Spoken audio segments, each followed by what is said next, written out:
வணக்கம். ஆக்சுவலி எனக்கு ஒரு ஐடியா ஒன்று தோணியிருக்கு. அது என்னன்னா, ஒவ்வொரு வருஷமும் ஆஸ்கரில் த பெஸ்ட் டைரக்ஷன் அப்படின்னு சொல்லி அவார்டு கொடுப்பாங்கல்ல. அப்படி ஆஸ்கரே த பெஸ்ட் டைரக்டர் அவார்டு கொடுத்துச்சுன்னா, அவர் எடுத்த படம் என்னவா இருக்கும், அவரோட ஸ்டோரி என்னவா இருக்கும் அப்படின்னு எனக்கு ஒரு கியூரியாசிட்டி தோணுச்சு. சரி, நம்ம ரிவ்யூ பண்ணி ஒரு சீரிஸ் மாதிரி பண்ணலாம் அப்படின்னு சொல்லி ஒரு பிளான் ஒன்று வச்சிருக்கேன். அது முன்னாடி பார்த்தீங்கன்னா 1999 ரிலீஸ் ஆன அமெரிக்கன் பியூட்டி அப்படிங்கிற படத்துக்கு தான் சாம் மெண்டிஸ் அப்படிங்கிறது வந்து ஆஸ்கர் வின் பண்ணார். அந்த படத்தோட ரிவ்யூ ஆல்ரெடி நம்ம சேனலில் போட்டேன், போய் பாருங்கள்.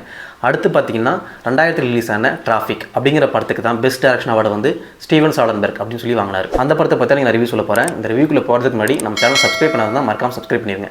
அப்போ தான் நான் போடுற ஒவ்வொரு வீடியோ உங்களுக்கு கரெக்டாக சஜஷனில் வந்துகிட்டே இருக்கும். நம்ம ரிவ்யூக்குள்ளே போகலாம். ஆக்சுவலி இந்த படத்தோட ஸ்டோரி வந்து எனக்கு பயங்கர இன்ட்ரெஸ்டிங்காக இருந்துச்சு. இந்த படம் ஃபுல்லாகவே என்ன பற்றி பேசியிருப்பாங்கன்னா, ட்ரக் ஸ்மக்லிங் அதை பற்றி தான் ஃபுல்லாகவே பேசியிருப்பாங்க. இந்த படத்தில் மொத்தம் 3 ஸ்டோரி இருக்கும். 3மே பேரலாக கொண்டு போயிருப்பாங்க. மொத்தம் 3 ஸ்டோரி இல்லையா, 3மே வெவ்வேறு இடத்துல நடக்கும். ஃபஸ்ட் ஸ்டோரி எங்கே நடக்கும் பார்த்தீங்கன்னா மெக்சிகோவில் நடக்கும். ஸ்டார்டிங் என்ன இருக்குன்னா, மெக்சிகோவில் 2 போலீஸ் ஆஃபீஸர் என்ன பண்ணுவாங்கன்னா, ஒரு ட்ரக் கேங்கை வந்து பிடிப்பாங்க. அங்கே ட்ரக்லாம் வந்து சீஸ் பண்ணி வச்சுருப்பாங்க.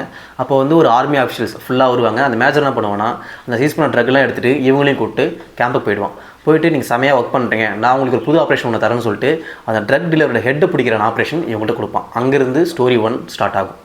செகண்ட் ஸ்டோரி எங்கே நடக்கும்னா, கலிஃபோர்னியா நடக்கும். டிஇ ஆஃபீஸர்ஸ் 2 பேர் என்ன பண்ணுவாங்க, அவங்க அண்டர்கிரவுண்ட் ஆஃபீஸர்ஸ். அவங்க வந்து ஒரு ட்ரக் டீலர் பிடிப்பாங்க. அவன் என்ன பண்ணுவான், எனக்கு மேலே ஒருத்தருக்குன்னு சொல்லிட்டு அவனை போட்டு விட்ருவான். போலீஸ்காரன் அவனை தூக்கிட்டு போய் உள்ளே வச்சுருவாங்க. அவன் ஒய்ஃப் என்ன பண்ணுவா, இப்படியே விட்டு நம்ம போலீஸ்காரனை தூக்கில் போட்டுருவாங்க, இல்லை லைஃப் டைம் சரியிலே இருந்துருவான்னு சொல்லிட்டு எப்படியாவது பிளான் பண்ணி அவனை வெளியே கொண்டு வரணும், ஹஸ்பண்டை வெளியே கொண்டு வரணும்னு சொல்லிட்டு பயங்கரமாக பிளான் பண்ணுவா. இதுதான் ஸ்டோரி நம்பர் 2. ஸ்டோரி 3 எங்கே நடக்கும்னு பார்த்தீங்கன்னா, ஓஹில் நடக்கும். யூஎஸ் பிரசிடென்ட் என்ன பண்ணுவார், வார் அகேன்ஸ்ட் ட்ரக் அப்படின்னு சொல்லி ஒரு ஆப்ரேஷன் ஆரம்பிப்பார். அதுக்கு ஒரு ஜட்ஜை ஒன்று அப்பாயின் பண்ணியிருப்பார். கடைசியில் பார்த்தா அந்த ஜட்ஜோட பொண்ணு பயங்கர ட்ரக் அடிக்டாக ஆகிடும். ஸோ அங்கேருந்து ஸ்டோரி 3 ஸ்டார்ட் ஆகும். இப்படி 3 இடத்துல நடக்கிற வெவ்வேறு ஸ்டோரியை நமக்கு ஒன்றா காட்டியிருப்பாங்க. அது எப்படி நமக்கு ப்ரெசென்ட் பண்ணியிருப்பாங்க அப்படின்னா, ஒரு சீன் வந்து ஃபஸ்ட் சீன் வந்து மெக்சிகோவில் காட்டினாங்கன்னா, நெக்ஸ்ட் சீன் வந்து கலிஃபோர்னியா, நெக்ஸ்ட் சீன் வந்து ஜட்ஜோட சீன். இப்படி 3 ஒன்றா அழகாக ட்ராவல் பண்ணி கொண்டு போயிருப்பாங்க. நமக்கு டிஃப்ரென்ஷியேட் பண்ணுறதுக்கு ஒவ்வொரு இயர் நடக்கிற சீனுக்கும் ஒரு கலர் வந்து டிஃப்ரென்ஷியேட் பண்ணியிருப்பாங்க நமக்கு. நீங்கள் மொத்தத்தில் ஸ்க்ரீன் ப்ளே பார்க்குறதுக்கு எப்படி இருக்குன்னா, பயங்கர இன்ட்ரெஸ்டிங்காக செம்ம த்ரில்லிங்காக கொண்டு போயிருப்பார். சிம்பிளாக சொல்லலாம், கன்னத்தில் கை வச்சு நீங்கள் அப்படியே உட்காந்திங்கன்னா படம் போய்கிட்டே இருக்கும். போர் அடிக்காது. வாட் நெக்ஸ்ட் அப்படின்னு சொல்லிட்டு ஒரு கொஸ்டின் மார்க் இருந்துகிட்டே இருக்கும் படம் ஃபுல்லாகவே.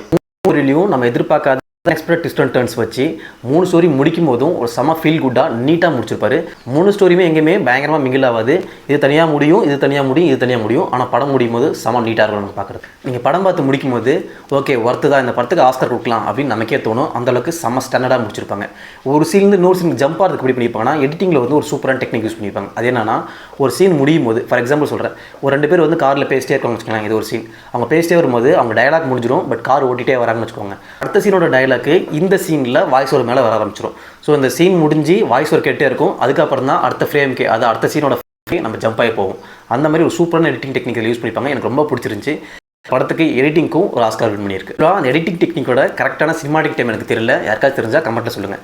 ஆக்சுவலி இந்த படம் வந்து 4 ஆஸ்கார் வின் பண்ணியிருக்கு. ஒன்று best direction, screen play, supporting actor and editing 4 win பண்ணியிருக்கு.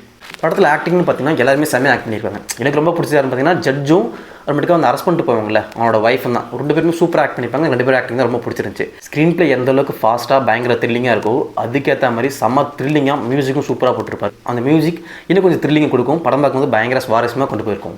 நீங்கள் ராவான செம்ம ஸ்க்ரீன் பிளே ப்ளஸ் த்ரில்லரான ஒரு மூவி பார்க்கணும்னா கண்டிப்பாக இந்த படம் பாருங்கள். அமேசான் ப்ரைமில் விட்டுருக்கான், டவுன்லோட் பண்ணி பாருங்கள். ஆல்ரெடி பார்த்துருக்கீங்கன்னா உங்களோட ரிவ்யூன்னு சொல்லி கமெண்ட்லையும் போடுங்க. இந்த படத்தை பற்றி சிம்பிளாக 1 வேர்டில் சொல்லணும் அப்படின்னா, traffic hyphen screen play without traffic, அவ்வளோதான். இந்த படத்தை பற்றி ஸ்பாயில் பண்ணாமல் இந்த படத்தில் என்ன இருக்குது, ஸ்டோரி என்ன இருக்குன்னு கண்டிப்பாக சொல்லி நம்புறேன். இந்த வீடியோ பிடிச்சா லைக் பண்ணுங்கள். நம்ம சேனல் சப்ஸ்கிரைப் பண்ணாமல் மறக்காம சப்ஸ்கிரைப் பண்ணிடுங்க. உங்கள் ஃப்ரெண்ட்ஸுக்கு இந்த வீடியோ ஷேர் பண்ணுங்கள். வேறு ஒரு நல்ல படம், ஒரு நல்ல சீரிஸ் பார்த்துட்டு வந்து உங்களை அடுத்த வீடியோவில் பார்க்குறேன். Until then bye from no spoiler. Cheers.